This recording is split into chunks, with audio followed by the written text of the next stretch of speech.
Bienvenue sur Métro News, mesdames et messieurs. Tout de suite, les titres de l'actualité.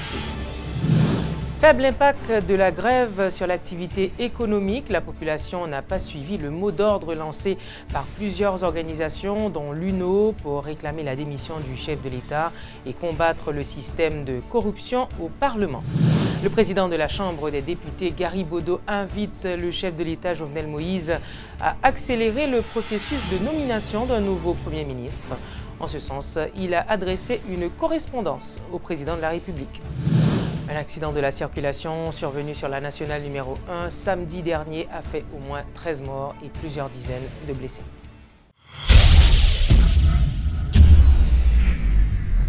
Métro News vous est apporté par Haytrack, l'esprit bâtisseur. Mobile 1, c'est plus qu'un lubrifiant. C'est le mélange parfait de plusieurs huiles qui se transforment en molécules pour vous permettre d'aller plus loin, beaucoup plus loin qu'avant. C'est l'évolution de votre moteur.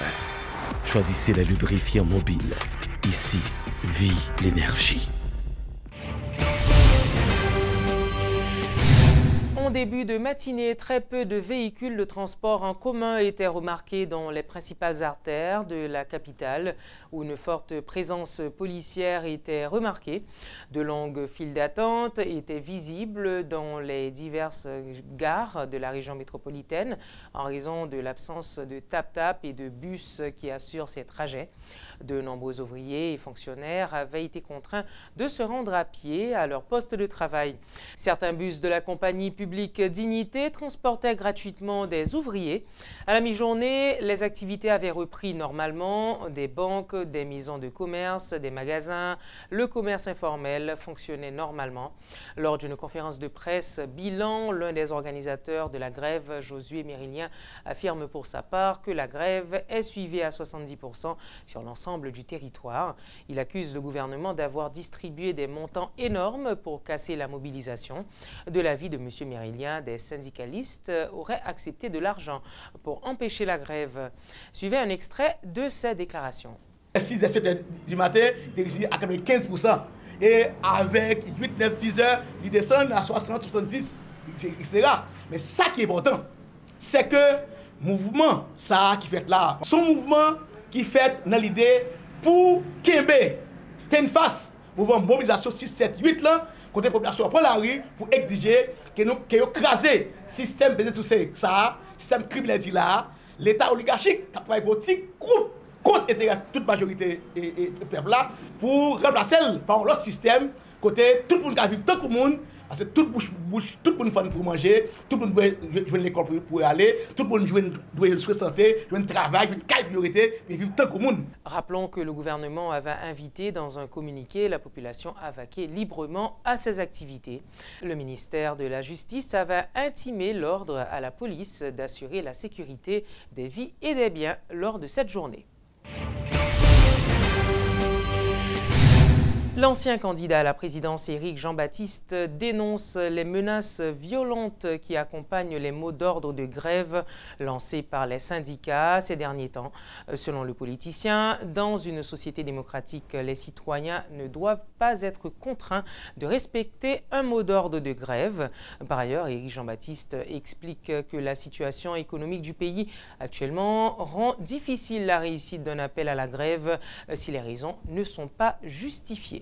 Utiliser la grève est supposé dernier recours.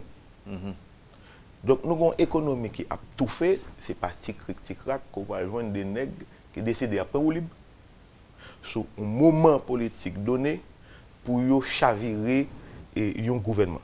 Mais nous voyons tout que le gouvernement et la police sont présents dans la rue et par aucune ville de province côté que appelle ça les respecter. Bien entendu, et transport interdépartemental gagné un ralenti qui fait là-dedans parce que tu as pile menace sur les réseaux sociaux qui t'a fait des appels ça. Écoutez, dans une société démocratique, ce n'est pas du tout normal. Pour sensibiliser la population, il faut qu'on fasse comprendre le bien fondé de savoir-faire. Et aujourd'hui, la population est tellement à bout, tellement une misère atroce qui existait. sous expliquer population, mais qui côté nous pour aller, il y a des gens sérieux, des gens honnêtes qui engagés, qui dans bataille ça, et bien population, même si spontanément, il était levé pour dire non, nous pas accepter augmentation sous prix gaz, et bien population tout leur sensibiliser, la priorité c'est à la Kaili. Mais il connaît pour que ça l'a fait cause là, il connaît pour que ça l'a mené bataille là, parce que population qui vit au jour le jour là, c'est chaque jour pour le lever, pour le faire 5 gouttes, pour le bailler madame appétit pour manger, leur doit faire sacrifice pour le rester la Kaili, faut le connaître pour que ça fait sacrifice ça. Bientôt l'école va l'ouvrir. Eh bien, en pile monde pour qu'on connaisse comment maman, papa petit a pas le faire non ça. Parce que la situation économique est tellement détériorée. Nous sortis de président Préval à 40 gouttes le président Préval quitter pouvoir. Jodi a pouvoir tête calé deuxième version, li fait nous arriver à 70 gouttes. Ou ka imaginer comment moun, comment population, si quantité moun k'ap travaille qui a touché un goût, poser cette question, comment ils fait pour vivre. Et c'est une raison qui fait que insurrection, ça, et goudou ça, ou qui était faite dans le début du mois, c'est une raison qui fait que l'arrivée. Le président de la Chambre basse invite le chef de l'État à accélérer le processus de choix d'un nouveau Premier ministre. Dans une correspondance ouverte adressée à Jovenel Moïse, Gary Bodo souligne les urgences de l'heure, notamment la rentrée prochaine des classes qui méritent des mesures percutantes. Le député de Delma estime que le président ne fera qu'attiser la colère des citoyens s'il fait durer le suspense encore plus longtemps. Et justement, notre collaborateur Luc Nergaro est avec nous en studio pour nous parler de cette correspondance du président de la Chambre des députés, Luc Nergaro. Bienvenue. Merci Laurence, bonsoir à toutes et à tous. Vous l'avez dit, Gary Bodo, président de la Chambre basse, qui a écrit au président de la République. Alors ce qu'il faut comprendre, c'est que Gary Bodo n'est pas la première personne à demander au président d'aller vite en besogne. Le président Joseph Lambert également, le président du Sénat, la semaine dernière, avait demandé au président de désigner au plus vite un Premier ministre. Donc Gary Bodo aussi a écrit au président pour lui dire qu'aujourd'hui, la nation a besoin de résultats, a besoin de mesures percutantes. Donc après les événements du 6 et 7, ces événements ont quand même exprimé le ras-le-bol des citoyens. Donc les citoyens attendent maintenant des mesures, attendent que le président applique un programme qui puisse vraiment améliorer leurs conditions de vie. Donc aujourd'hui, avec un gouvernement démissionnaire, le pays est en mode ralenti. Le pays fonctionne au ralenti. Donc maintenant, pour vraiment apporter des réponses rapides aux besoins des citoyens, il faut un nouveau gouvernement. Donc, Gary Bodo pense qu'après 3 semaines, c'est bon. Là maintenant, les consultations ont assez duré comme ça, 3 semaines, et il faut qu'on vienne avec un nom, un Premier ministre qui puisse porter l'espoir, qui puisse traduire le renouveau, qui puisse traduire le recommencement, pour traduire les visions du président en programme politique, en projet, en stratégie pouvant répondre à certaines obligations. L'une des raisons avancées par Gary Bodo, c'est la rentrée des classes, par exemple. La rentrée des classes arrive et on sait ce que ça prend à un gouvernement, à un ministre de l'Éducation, de préparer la rentrée des classes. Maintenant, avec Agénor Cadet, ministre démissionnaire, mais on peut dire qu'il ne peut rien faire pour préparer la rentrée des classes. Donc il faut vraiment qu'il y ait un nouveau gouvernement pour non seulement préparer la rentrée des classes au niveau du gouvernement, mais aussi venir avec des programmes pour permettre aux parents de pouvoir être prêts pour la rentrée. Donc voilà en quelques mots les raisons avancées par Gary Bodo pour exprimer cette inquiétude et demander au président d'aller vite en besoin. Et ces raisons, est-ce qu'elles sont justifiées ? Justifié, on va dire, est possible, parce que, comme je vais vous dire, quand on parle de rentrée des classes, on sait ce que ça demande comme énergie, comme préparation, mais aussi comme moyen financier. Hein? Parce que pour le gouvernement, préparer la rentrée des classes, c'est pour voir les écoles en matériel, c'est toute une machine. Donc il faut un gouvernement, il faut un ministre qui puisse débloquer de l'argent pour ça.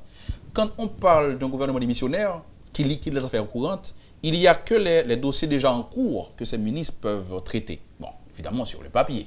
Quand on sait que Préval a eu un Premier ministre démissionnaire pendant 2 ans, on se dit qu'il n'y a pas que des dossiers courants qu'il a traités.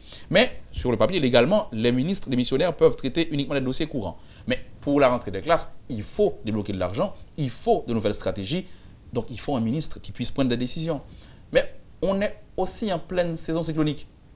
On est plein dedans. Hein. À n'importe quel moment, on peut être frappé par un ouragan ou quoi que ce soit. Donc, il faut maintenant qu'un gouvernement puisse débloquer de l'argent, puisse prendre des initiatives, puisse prendre des décisions. Avec un gouvernement démissionnaire, ce n'est pas évident qu'ils vont pouvoir le faire. Donc les raisons, en ce sens, sont justifiées parce que le pays ne peut pas continuer à fonctionner au ralenti.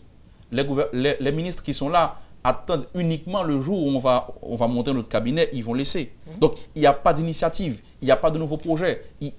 Le gouvernement, le pouvoir exécutif, justement, n'exécute pas presque.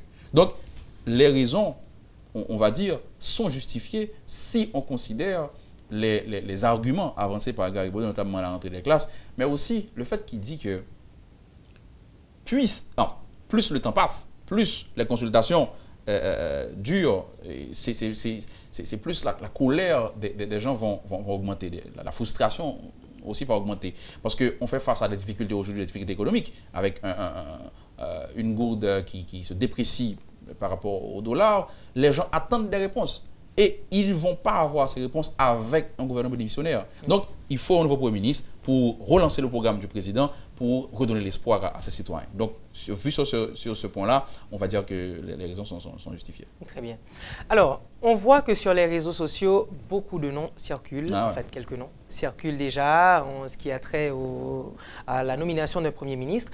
Est-ce que le président de la Chambre des députés est déjà touché de ces propositions? En fait, si l'on en croit Garibodo, ces noms, ces listes qui circulent sur les réseaux sociaux n'engagent personne. Donc, ce sont des listes personnelles, des listes privées. Donc, tout comme les auditeurs peuvent eux-mêmes faire leur petite liste, selon Garibodo, bien sûr. Mais si avant, il y avait beaucoup de noms, au cours du week-end, on a entendu 3 noms. Et pour le moins, c'était presque officiel. Ça veut dire le Premier ministre allait sortir de ces 3 noms. Bon, mais ce lundi encore, le palais a, sans le vouloir, démenti cette information, laissant croire que jusque-là, on parle uniquement de profil dans les consultations. Il n'y a toujours pas de nom sur la table, sur le tapis. Ça, c'est le palais national qui le dit. Mais officieusement, on a appris qu'il y avait 3 noms, une petite liste, et de cette petite liste allait sortir le Premier ministre. Le président de la Chambre basse n'est pas encore touché officiellement par ces noms. D'ailleurs, il le dit, si on entend des noms, c'est unique, ça concerne la personne qui a rédigé cette liste. Et on sait que le président ne peut pas désigner son PM sans consulter les 2 branches du Parlement, à savoir Joseph Lambert et Garibodo. Donc, si Garibodo dit qu'il n'y a pas encore de nom, donc on va faire confiance à Garibodo, espérant que, très vite, comme il le souhaite, le président va appeler Joseph Lambert et Garibodo pour consulter finalement sur un nom, pas sur un profil maintenant, sur un nom. On attend, mais ça a toujours été ainsi. Hein. Quand on va nommer un Premier ministre, il y a toujours des noms comme ça. Et parfois, c'est même un test. On lance un nom et on voit la réaction du public pour être sûr si on peut venir avec ou non. Donc, on attend. Est-ce que le Premier ministre va sortir de ces 3 noms qui circulent sur les réseaux sociaux? Il y a même des informations qui laissent croire que demain mardi, le président allait choisir, allait dévoiler son choix. On attend, on n'est pas encore là. Et ce qui est sûr, c'est que plusieurs voix, vraiment des voix s'élèvent pour demander au président d'aller vite en besogne, parce qu'aujourd'hui, il faut un nouveau gouvernement au pays. Merci Luc Néer. C'est toujours un plaisir, Laurence. Le bilan des accidents de circulation s'alourdit. 40 personnes ont été tuées sur place pour la période allant du 29 juin au 29 juillet. L'association Stop Accident tire la sonnette d'alarme. Au cours du week-end écoulé, 3 accidents de la route ont fait 15 morts et porté à 201 le nombre de blessés. Le docteur Garnel Michel dénonce l'inaction des autorités en ce sens. Selon le consultant de Stop Accident, des mesures efficaces doivent être adoptées au cours de la période estivale pour éviter le pire. Le programme national de cantine scolaire est suspendu temporairement après les événements survenus les 6 et 7 juillet dernier. C'est ce qu'a annoncé le directeur général du Fonds d'assistance économique et sociale, FAES. Lors de la 50e édition des lundis de la presse, Charles-Ernst Châtelier a fait savoir que plus de 10 camions appartenant au FAES ont été vandalisés et incendiés sur la cour du PNCS.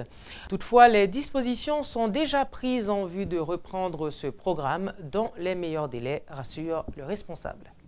Cantine mobile, nous connaissons, c'est plat chaud que vous distribuez par la population. Mais plat chaud, c'est gratis, ti chéri. Gratis, ti chéri, le peuple n'a pas rien pour payer, pour recevoir un plat chaud. Qui résultat n'a pas tant avec cantine mobile, c'est arrivé toucher plus que 100 000 personnes. Mais malheureusement, comme nous connaissons, dans la catastrophe 6 avec 7 juillet qui était passé, cantine mobile ça pour la plupart qui étaient dans le PNCS, ils ont dilapidé là-dedans et ils ont boulé plus fort. Ils ont boulé plus fort qui sont gros pertes pour l'État haïtien. Parce que cantine mobile ça c'est même nous qu'on utilisé pour nous qu'on bailler population manger. Mais comme étant donné président Jovenel n'est pas d'accord pour le programme ça fonti camper. En toute urgence, nous avons temps faire rentrer 2 cantines pour nous passer là-dedans pour le programme ça pour le cas recommencer le plus vite que possible. Nous travaillons pour nous dans un délai tout court parce que le président il passe instruction déjà, livré pour toutes 775 restaurants à fonctionner sur tout le pays à sans manquer. Donc nous-mêmes, nous prenons instruction président et c'est travail pour nous mettre tout restaurant campé. À la prochaine pour une autre édition de Metro News.